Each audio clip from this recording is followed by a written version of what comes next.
Harry and Meghan on their own are not exciting. Unfortunately, the sleepy town where they live is a haven of high-walled properties where those that have achieved career success are able to retire to leisure. There is no vital and stimulating nightlife. I doubt there are any neighbors that would consent to have Netflix invade their privacy. I fail to see how Harry and Meghan would be entertaining beyond the first episode. It has been reported that they are watching footage of their wedding and think piecing together bits not released earlier would be desired by their fans. If they had remained within the RF, they could have traveled the world and been lavishly entertained. They are on the road to obscurity. The Duke and Duchess of Sussex, who are living in Montecito after quitting royal duties, are reportedly filming the show as part of their lucrative deal with the streaming giant. But royal commentator Daniela Elser warned that potentially hundreds of millions of dollars are riding on the series. It's already drying up faster than a Cali lake. What have they done in the past 2 years that can in any way be considered to generate revenue that would offset their monstrous expenses? Between their security costs and the debt service on their house, you are looking at almost $4 million a year.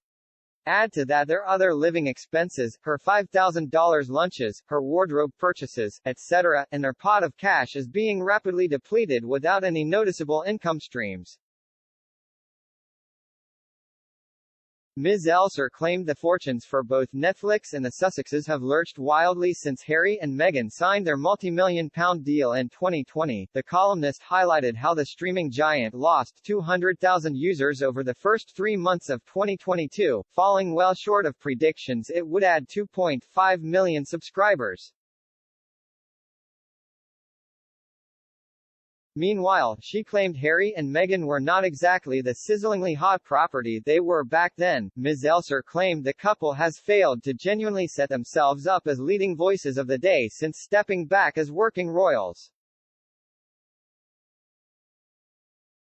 As there is a lack of any visible talent in either ginge or cringe, the only things for sale are revelations of dirt and hatefulness on the part of the royal family, and their connection to that family. This will ensure probably yearly, ever more damaging accusations in order to ensure press and TV coverage.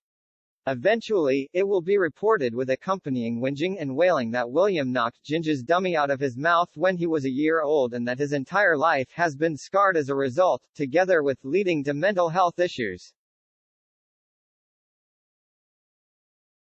Writing for news.com.au, she said, potentially hundreds of millions of dollars are riding on this docuseries for the self-supporting, private jet-flying, polo-loving Sussexes. If it turns out that the Duke and Duchess are TV gold, if they are about to demonstrate that they are binge-worthy stars who can pull in streaming viewers globally, then their U.S. careers are set. Get another polo pony. Hell, buy 7. But, if they fail to live up to the hype and the rhetoric? The huge sums being touted and all those lovely millions supposedly coming their way could dry up faster than a Californian lake. Harry and Meghan sealed their deal with Netflix after quitting as working royals in March 2020 for a new life in the U.S. When that happens, that will be time for Meghan to dump Bubbles and then write her books on how verbally and physically abusive Harry was towards her, how afraid she and suicidal after they married. She's probably got Scooby writing it as we speak. After that, maybe a film about what the poor little thing had to endure. I hope. Haven't seen a good comedy in a while. Then maybe another book about his family and their staff on how badly they treated her because she's black. She is going to say and do anything to keep the lifestyle she's has come to enjoy. However, fans are still waiting for the first show to be released. Earlier this year it was reported the couple was filming an at-home docuseries for the streaming giant. A source told Page 6 that Netflix was getting its pound of flesh from Harry and Meghan with the series. It came after it emerged in May that Meghan's animated show Pearl had been dropped. The series was set to focus on the adventures of a 12-year-old girl inspired by influential women from history. Netflix insisted at the time that Archwell Productions remained a valued partner, and they are continuing to work together on a number of projects, including the documentary series Heart of Invictus.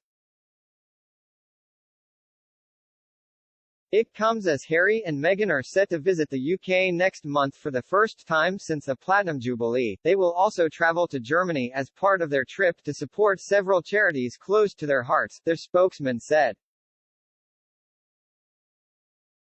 Harry and Meghan are very damaging to the Netflix brand. Wonder how many have left Netflix as a direct result of them dealing with Harry and Meghan, enabling them in making and promoting a series that is effectively in part linked to sedition and lies against our royal family. Who the heck wants to watch these two narcissistic sociopaths in a reality show?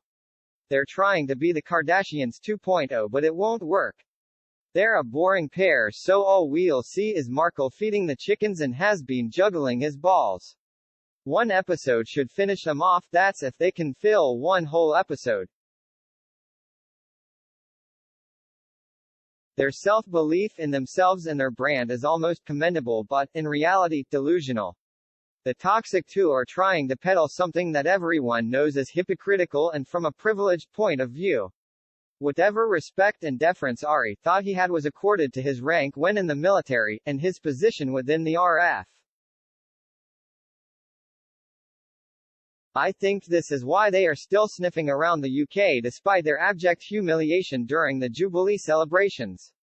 Their money must be drying up because of their money pit of a house, and huge amounts spent on PR staff, and their expensive lifestyle.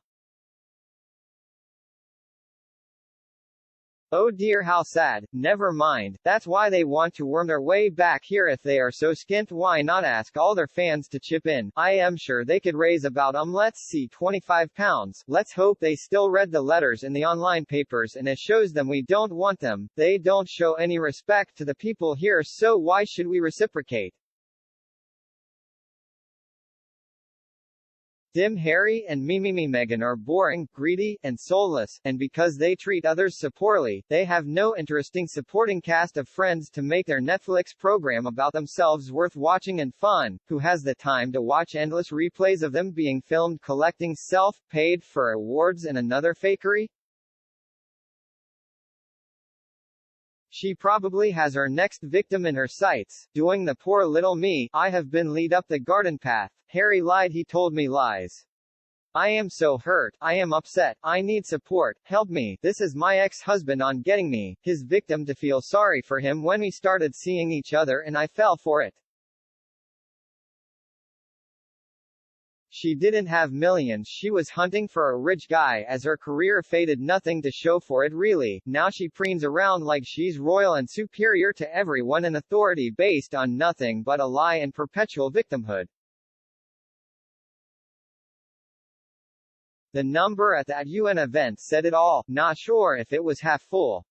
How long does it take to do these programs for Netflix? Invictus was finished months ago. Still, it is amazing how they've conned organizations to take them on board when the public at large considers them talentless, and unworthy of big deals.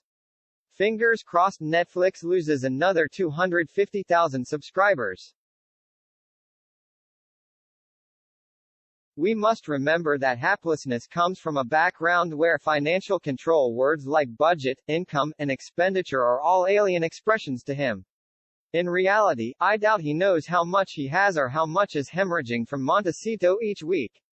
His real earnings are zero, as with Mimi. The big reality will kick in when he is told the magic pot is empty.